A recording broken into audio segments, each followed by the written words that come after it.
Bonjour et bienvenue dans ce nouvel épisode de Brand Story. Pour ceux qui ne me connaissent pas encore, je suis Lola Cuvelier, cofondatrice de Personal Branding France et animatrice donc de cette émission. Je suis ravie de vous retrouver pour ce nouvel épisode. Aujourd'hui, j'ai le plaisir de recevoir Nicolas Pomarède, une marque que j'ai pu accompagner pendant plus d'un an. Il est trader professionnel et il va vous raconter un petit peu son histoire. Alors, trêve de bavardage, démarrons. Donc, accueillons chaleureusement Nicolas Pomarède. Bienvenue Nicolas et merci d'avoir accepté cette invitation. Alors, est-ce que tu peux nous parler un peu plus de toi, nous dire ce que tu fais dans la vie et comment tu en es arrivé là? Eh bien, bonjour Lola, ouais, merci beaucoup de m'interviewer aujourd'hui. Ça me fait plaisir de te revoir, de te parler en direct. Écoute, en fait, très rapidement, moi je suis trader pour mon compte propre. Ça va faire la 5e année que je fais ça, on est en 2021 aujourd'hui. Avant, bon, très court, très brièvement, moi j'ai une carrière de vendeur et puis de responsable de magasin de prêt-à-porter. Voilà. Je me suis orienté vers les marchés financiers pour effectivement pouvoir à terme, c'était mon rêve, c'était pas facile au départ, mais c'était mon objectif, vivre du trading, voilà, d'être mon seul patron, et c'est pour ça que je fais ça aujourd'hui. Et puis l'année dernière, comme tu le sais, j'ai ouvert ma chaîne YouTube en avril 2020, je crois que c'est avril ou mars, enfin, peu importe, parce que je me suis aperçu en allant dans les différents salons de trading ou d'analyse technique que pas mal de personnes me posaient des questions en discutant autour d'un verre, autour d'une table, et je me suis dit, il y avait un véritable intérêt. Et je dis, Hmm. tiens, pourquoi pas moi aussi à mon tour, j'en parlerai en vidéo, et à terme, j'accompagnerai des gens, comme je suis actuellement en train de le faire, qui veulent eux aussi gagner de l'argent avec les marchés financiers ou peut-être vivre eux aussi du trading. Hmm. Super. Et du coup, c'est quoi pour toi le trading? Parce qu'on parle beaucoup de bourse, on parle beaucoup de trading. Est-ce que tu peux nous expliquer un peu ce que c'est pour toi et quelle différence tu vois avec la bourse? Oui, alors le trading, déjà, purement anglais, et Dieu sait que je ne parle pas bien anglais, mais le trader en anglais, ça veut tout simplement dire commerçant. Le trader, parce que le trading bouge avec les traders, les intervenants de marché, eh bien, le but du trader, c'est de générer, comme tout commerçant au monde, un profit, d'acheter un produit, un actif, quel qu'il soit, à un certain prix, et de le revendre à un prix plus cher, de prendre sa plus-value, et c'est terminé. Ça s'arrête là. C'est uniquement ça le but. Maintenant, on différencie souvent la bourse et le trading, parce que on parle de bourse pour les gens qui sont un petit peu plus, comment dirais-je, je ne veux pas dire snob, j'ai pas le mot, mais qui sont un petit peu plus, enfin, voilà, qui veulent pas qu'on les compare à des traders, parce que souvent le trader est comparé à un spéculateur, à un parieur, voilà, tout simplement. Et la bourse a généralement une connotation plus long terme que le trader a plutôt une connotation, ou le trading, une connotation court terme, c'est-à-dire la personne qui est là pour faire un coup, simplement, basé sur le hasard et uniquement le hasard, ce qui, bien sûr, n'est pas vrai. Hmm. Super. Et donc, enfin, je le sais, hein, je t'ai accompagnée pendant un an. Euh, donc, tu fais du trading bon, dans un compte propre, mais tu es aussi investisseur immobilier. Euh, Oui. pour toi, donc on parle de liberté, liberté financière. Pour toi, c'est quoi la liberté financière? Pour moi, la liberté financière, c'est tout simplement, dès qu'on atteint la liberté financière, c'est avec un certain revenu de pouvoir vivre de ce revenu sans dépendre d'autres personnes, quelles qu'ils soient. Mm. Alors, pour certaines personnes, qui vivent peut-être, je ne sais pas, en Thaïlande ou dans d'autres pays, peut-être que dès qu'ils atteignent 500, 600 euros par mois, ça y est, ils survivent avec ça, ils vivent avec ça. En France, ici, c'est un peu plus, il faut avoir un petit peu plus, peut-être 1500, 2000 euros, et ça suffit. D'autres, il leur faut encore plus. Mais pour moi, la liberté financière, c'est de pouvoir vivre de ce qu'on fait, que ce soit l'immobilier, comme tu l'as dit tout à l'heure, effectivement, j'ai l'immobilier aussi, ou du trading ou toute autre activité, sans avoir besoin de travailler pour un autre organisme, quel qu'il soit, public ou privé, quoi. Mm. C'est pas forcément d'avoir des millions et dire ça y est, j'ai des millions et je suis libre financièrement parce que j'ai des millions. Non, non. je n'ai pas des millions moi-même, mais d'avoir des revenus réguliers à mon propre compte, comme toi aussi justement qui est à ton compte, eh bien pour moi ça c'est la liberté financière, la liberté de pouvoir se dire je travaille, je sais que je dois le faire, mais au moins je ne suis pas obligé de le faire aux horaires qu'on m'impose. Voilà, de choisir moi-même mon propre cadre de travail. Top. C'est la liberté pour moi. Et du coup, on parle donc de marque, d'histoire de marque dans cette émission. Comment tu résumerais toi, alors je sais que c'est un peu compliqué, un peu technique comme question, mais comment toi tu résumerais ta propre marque personnelle? Bah, pour ma propre marque, effectivement, tu fais bien de le dire. Bon, moi, en ouvrant la chaîne YouTube, grâce à toi, on a fait un site parce que, pour ne rien vous cacher, sans Lola, moi, je suis nul en informatique et en tout ce qui est réseaux sociaux et tout ça. Mais bon, comme tout, ça s'apprend. Et effectivement, pour le choix de la marque, eh ben moi, c'est Trading Street. On en reparlera un petit peu plus tard pour vous dire où aller, où se rendre si ça vous intéresse aussi. Mais effectivement, pour le choix de la marque et de l'image de marque que j'ai voulu faire, eh bien, c'est une marque où bah, moi, j'ai pour objectif, c'est mon image de marque à moi, une image de marque plutôt haut de gamme, typée haut de gamme, c'est-à-dire d'accompagner les gens de manière personnalisée. Voilà, je ne suis pas là pour faire de la quantité. Moi, je préfère avoir moins de personnes, mais que je les accompagne vraiment tous de manière régulière pour tout simplement avoir un meilleur taux de succès avec les personnes que j'accompagne pour que eux aussi puissent avoir les meilleurs résultats possibles parce que c'est ce qu'ils attendent de moi. Et ça, c'est mon image de marque aujourd'hui. Top. On parlait aussi de ton logo parce que effectivement, Il y a une on histoire parle, derrière. tu parlais de Trading Street, tu parlais de ta marque. Effectivement, on a travaillé particulièrement sur ton logo parce qu'on cherchait vraiment à refléter l'image de marque la plus vraie, la plus authentique et la plus sincère possible, et en même temps qui donnait une certaine image haut de gamme. Comment tu as vécu ce travail et qu'est-ce que tu en retires? Alors, au départ, pour moi, au tout départ, c'était une mission qu'il fallait gérer rapidement, Ouais. faire rapidement, parce que je m'intéressais bien entendu plus au contenu de ce que j'allais proposer, forcément, plutôt qu'à la décoration avec un logo attirant ou pas pour les gens. Et même si on est d'accord, c'est pas forcément le logo que les gens voient en premier, d'accord, mais le logo que j'ai finalement choisi, parce que bon, dans le monde de la finance, il y a deux animaux emblématiques. Il y a le fameux taureau qui signifie que les marchés sont haussiers, et l'ours qui signifie que les marchés sont baissiers. C'est les deux animaux emblématiques. La plupart des gens qui font des business autour du trading, autour de la bourse, font mettre un taureau parce que la plupart du temps, les marchés sont haussiers et c'est comme ça. Et avec Lola, elle m'a fait penser un jour à l'importance de l'image de marque, c'est vrai, avec toi, tu m'as fait penser à ça. Et il se trouve qu'une fois, on avait bien rigolé ensemble parce que bon, je suis quelqu'un qui aime beaucoup l'humour et on avait parlé d'une blague qui s'appelait l'ours bleu, dont l'auteur est José Garcia, pour ne rien vous cacher.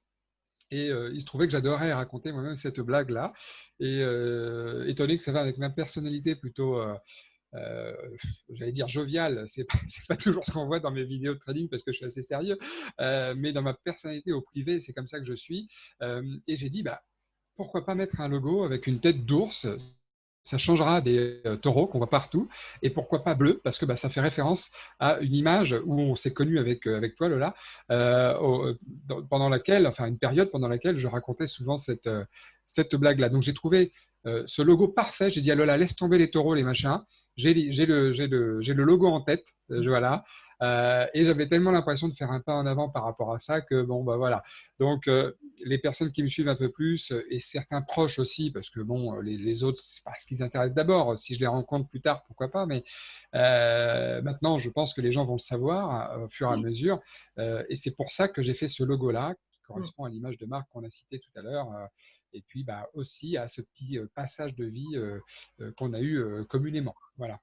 Tout à fait. Et c'est vrai que, alors certes, tu es dans la finance, tu es dans le trading, mais c'est vrai que j'ai trouvé particulièrement intéressant le fait que pour beaucoup, je trouve, en tout cas c'est ma perception, que beaucoup ont le melon, ont une certaine vision d'eux-mêmes, un peu un but de leur personne. Et le fait que toi, bah, effectivement, je te connais en tant qu'amie, je te connais en tant que… on a travaillé ensemble pour d'autres personnes. Et c'est vrai que tu as toujours l'humour. C'est ce qui ressort à chaque fois, en fait, de tous les échanges qu'on peut avoir entre nous. C'est vraiment… voilà, quand tu es venu chez moi, quand je suis venue chez toi, voilà, on sent l'humour dans ta personnalité et c'est vraiment inspirant. Et c'est vrai que quand tu as commencé ta chaîne YouTube, je t'ai dit, sois plus naturel en fait, parce que effectivement, je te retrouvais pas dans le sens où, bah, voilà, pour moi, tu faisais des blagues. Voilà, tu es monsieur blague, tu en sors beaucoup, tu sais faire des tours de magie, enfin, tu as un talent artistique et créatif énorme. Et je trouvais ça dommage de rester figé dans une image très protocolaire dans le trading. Et donc, je trouve ça intéressant aussi que tu développes cette partie-là, en fait, d'allier les deux en même temps, sans être un clown de service dans le trading, mais en vraiment mettant ta propre touche dans ton activité. Pour toi, ça a été comment le fait de développer ton activité pour ceux qui aimeraient se lancer dans une activité entrepreneuriale ou dans le trading ou dans une activité telle qu'elle soit, quel conseil tu pourrais donner aux gens qui veulent se lancer, qui n'y arrivent pas et qui hésitent? Bah, écoute, le conseil que je pourrais donner aux gens qui n'y arrivent pas, qui hésitent à sauter le pas, qui se demandent si c'est possible, parce que sauter un pas, c'est facile. Il y a tellement de gens qui sautent des pas pour ouvrir des restaurants alors qu'ils n'ont pas fait de cuisine du tout dans leur vie, mais ils le font. Et il y en a beaucoup moins qui le font pour le trading, parce que pour le trading, il y a moins de, quelque part, il y a moins de success stories connues, hein. On en parle beaucoup moins à la télévision, dans les médias, à part dans les grands films hollywoodiens. Mais aujourd'hui, ce que je pourrais dire aux gens, c'est que tout s'apprend. Tout est possible. C'est possible d'y arriver, mais comme pour tout, effectivement, le conseil que je donne à tout le monde, c'est de se former d'abord. Je veux dire, c'est obligatoire. Tu ne peux pas prendre les commandes d'un avion, personne ne le fera d'ailleurs, sans avoir eu des leçons de pilotage. Ils vont dire, mais attends, mais j'ai jamais piloté de ma vie, je vais me cracher, quoi. Et ça, c'est quelque chose dont les gens ont conscience. Mais malheureusement, il y a encore beaucoup trop de gens qui veulent essayer par eux-mêmes avant, qui peut-être pendant quelques jours, quelques semaines, avec un peu de chance, font des gains. Du coup, ils se sentent invincibles. Et très vite, ils se font rattraper par la réalité des marchés financiers qui nécessitent des règles strictes et se font corriger et punir financièrement par le marché. Donc aujourd'hui, quelqu'un qui veut se lancer, bien sûr que c'est possible, mais je ne peux pas prêcher pour ma paroisse, je veux dire, c'est pas possible, mais une chose est sûre, faut apprendre. Mais autre chose, conseil très important, il y a des solutions pour ne pas quitter son job pour le moment, tout en commençant à faire du trading. D'accord? Ça, c'est une sécurité qu'il faut que vous gardiez, qu'il faut que les gens gardent pour qu'ils puissent y aller en toute sécurité, pas à pas, pour ne pas se sentir étranglé par des délais, par exemple, des délais de réussite, et de prendre son temps pour apprendre et commencer à gagner de l'argent progressivement, tranquillement et sereinement. Et ça, c'est valable pour le trading, mais c'est aussi valable pour beaucoup de métiers aujourd'hui. Voilà, il existe des formations à distance, des formations enfin, le soir en plus de son Oui, métier. Après, c'est une question d'organisation. On est bien oui, d'accord que tout est une question d'organisation. Là-dedans, il faut être pragmatique, euh, planifier les choses, etc. Mais c'est possible en fait. oui. Euh, et tu l'as vécu, beaucoup l'ont vécu. Voilà, on n'a pas besoin d'arrêter son job tout de suite pour se lancer dans une nouvelle activité et prendre d'énormes risques. Le risque, on peut le prendre en organisant mieux son temps et en se formant et en développant une activité parallèle en même à côté.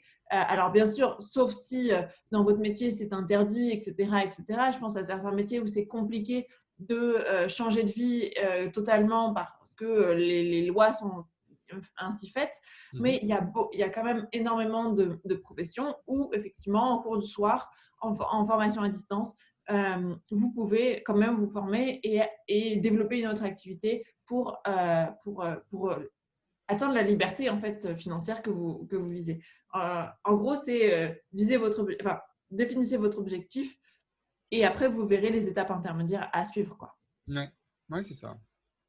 Donc, et toi, parce que donc on en parlait tout à l'heure, tu étais donc dans le prêt-à-porter. Comment tu as fait et est-ce que ça a été simple pour toi ou est-ce que tu as connu des périodes un peu plus compliquées pour devenir trader aujourd'hui? Justement, tu parlais du prêt-à-porter. J'ai quitté le prêt-à-porter en 2015 parce qu'avec mes anciens employeurs, ils m'avaient baissé mon salaire. Les gens vont se dire comment c'est possible, mais ce serait un petit peu long à expliquer ici, mais c'est possible. Si les gens veulent savoir plus, qu'ils me contactent.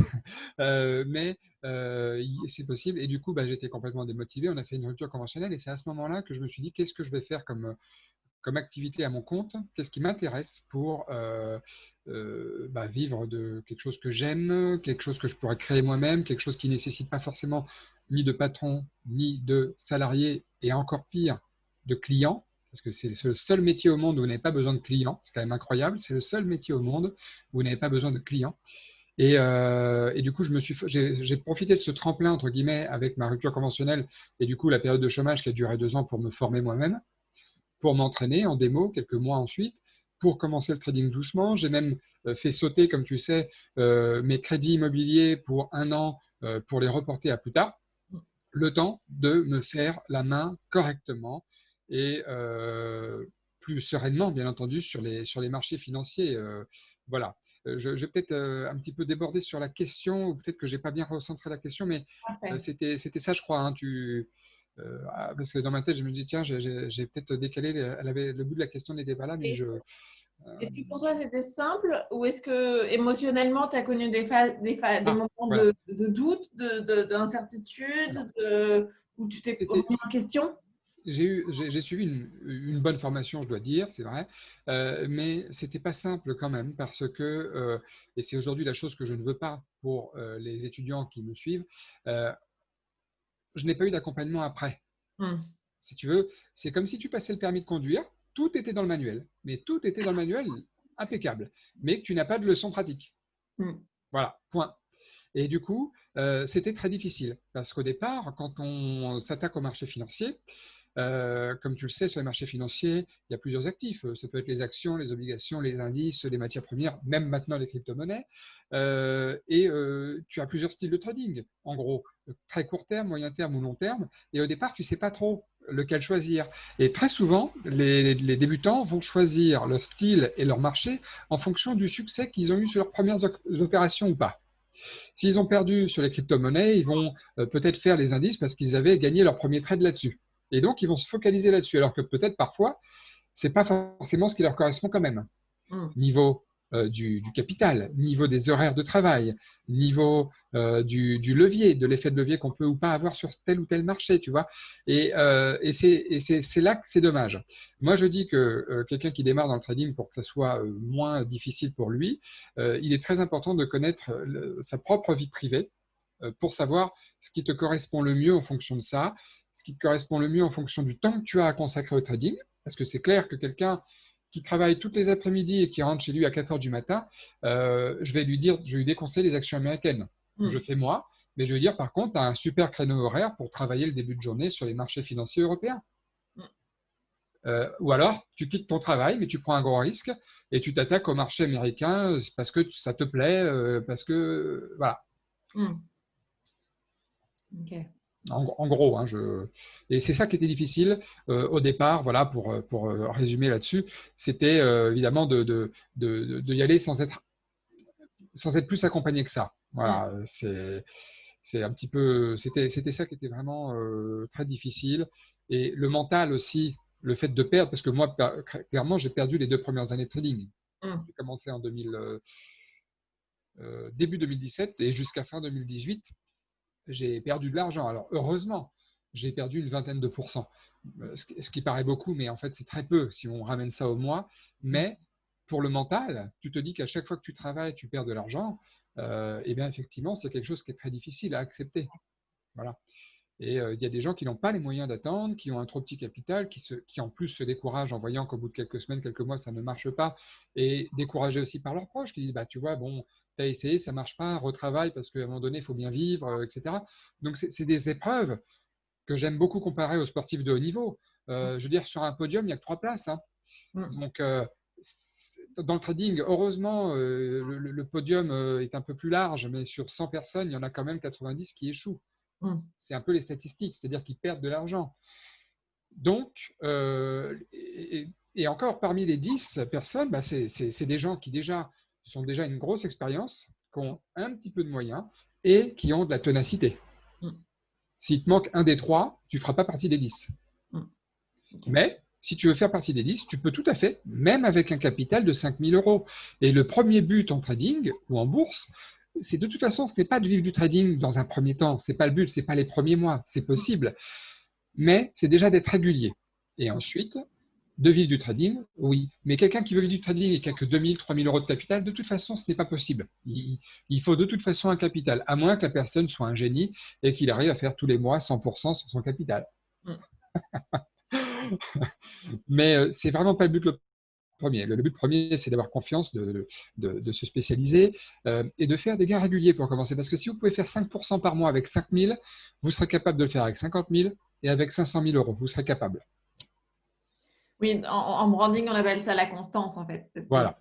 Toujours constant dans tout ce qu'on fait, d'être régulier. Donc, effectivement, comme dans le branding, comme dans beaucoup de métiers et comme dans beaucoup de choses, la régularité, la constance, c'est primordial. Donc, effectivement, ça aussi, c'est une deuxième clé qu'on vous apporte aujourd'hui. C'est que vraiment, soyez constant dans tout ce que vous faites. Cherchez toujours à persévérer dans tout ce que vous faites parce que c'est pas avec les échecs que vous allez réussir. Enfin, c'est pas avec, c'est en échouant plusieurs fois que vous allez réussir. On parlait souvent des grands entrepreneurs comme Disney, comme, voilà, qui ont échoué plusieurs fois avant de réussir et qui ont créé des success stories incroyables. Voilà. Mais c'est en échouant plusieurs fois et en persévérant qu'on peut réussir. Alors bien sûr, il y en a qui ont réussi tout de suite et c'est très bien pour eux, mais faut pas penser que échec égale j'arrête tout. Oui. Ouais, Tu es d'accord avec ça? Ah oui, tout à fait d'accord. Super. Tu nous parlais donc de ta formation. Enfin, j'ai suivi ta formation puisque je l'ai mis en place. Elle est vraiment top. Est-ce que tu peux nous en parler un peu plus, nous dire voilà pourquoi, enfin, pourquoi c'est intéressant de se former auprès de toi et qu'est-ce qu'il y a de plus dans ta formation qu'il n'y a pas dans les autres? Alors, moi, en ayant moi-même fait une formation en 2015, comme je vous l'ai dit tout à l'heure, comme je te l'ai dit tout à l'heure, j'ai vu ce que je n'aimais pas. C'est d'être étranglé par la trop grande quantité de choses à apprendre. Parce qu'il y avait beaucoup de répétitions et j'ai découvert qu'il n'est pas nécessaire de tout savoir pour réussir. Donc, du coup, j'ai décidé de faire une formation spécialisée sur le domaine que je fais. C'est-à-dire, moi, je le répète, je suis trader sur actions américaines et américaines seulement. Et je ne fais que des actions américaines. Je n'utilise que 3 indicateurs techniques, même s'il en existe des vingtaines et des trentaines d'indicateurs. Je n'utilise que 3, donc je ne vous en apprendrai que 3. Je vous donnerai uniquement ma méthode. Uniquement parce que c'est une méthode qui marche et c'est ce que je donne aux gens aujourd'hui dans cette formation et c'est ce que je veux faire parce que je veux leur dire que de toute façon, même si j'apprenais aux gens tous les marchés, ça ne sert à rien de faire du trading le matin sur les marchés européens, l'après-midi sur les marchés américains et le soir sur les crypto-monnaies. Parce que si tu gagnes le matin 200$ et que l'après-midi tu les perds alors que tu as bien tradé quand même, ça ne sert à rien. Et en plus, tu perds du temps. Voilà. Donc, ça ne sert à rien. Tu ne peux pas être sprinter le matin et puis champion de water polo l'après-midi. C'est pas impossible, on est d'accord, mais ça ne sert à rien. Donc, moi, j'ai voulu faire effectivement un programme de spécialisation sur les actions américaines. En plus, l'avantage, comme tu sais, c'est que les actions, c'est un marché qui est régulé. Ce n'est pas un marché de gré à gré, soumis à des fluctuations dues aux news économiques, dues à la manipulation de marché, même s'il y en a un petit peu, mais c'est génial. En plus, c'est un des marchés, voire le marché sur lequel on passe le moins de temps devant ces écrans. Donc ça aussi, c'est génial parce que qui dit un peu liberté de plaisir de travail, dit aussi liberté donc du temps devant soi. Moi, c'est vrai que je le dis en vidéo, 8 fois sur 10, moi, mes journées, c'est 15h30, 15h30 à l'ouverture, 16h30. Là, aujourd'hui, pour te donner une petite idée, ma journée, c'est fini à 16h28. Voilà.